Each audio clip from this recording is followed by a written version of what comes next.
नाला कोट से, जहां पे हमारे नुमाइंदे डॉक्टर मोहम्मद गौहर हफीज की रिपोर्ट के मुताबिक पाकिस्तान मुस्लिम लीग नून के सीनियर रहनुमा उम्मीदवार MPA चौधरी फयाज जफर का अपने हल्के के मोहल्ला फारूकाबाद का दौरा, जहां इलाका मकीनों ने इनका फूलों की पत्तियां निछावर करके इस्तकबाल किया।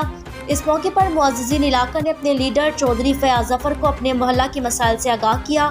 साबका कौंसलर मलिक रियाज का मसाइल बताते हुए कहना था, हमारे मोहल्ले फारूकाबाद का सीवरेज सिस्टम बिल्कुल नाकारा हो चुका है, जिससे हमें काफ़ी मुश्किलात का सामना करना पड़ता है। सीवरेज के गंदे पानी की वजह नमाजी परेशान है, तलबा व तलबात और राहगीरों को भी शदीद दुश्वारी का सामना करना पड़ता है, जिस पर फयाज जफर ने इलेक्शन में कामयाबी के बाद तमाम मसाइल हल करवाने का वादा किया, जिससे अहले इलाका के चेहरे खुशी से खिल उठे।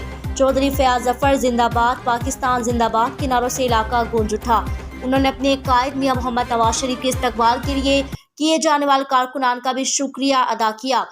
मुअज़्ज़िज़ीन इलाका में हाजी मलिक गुलाम रसूल, फौजी हनीफ, मलिक उमर और मलिक रफीक समेत कारकुनों की कसीर तादाद ने शिरकत की।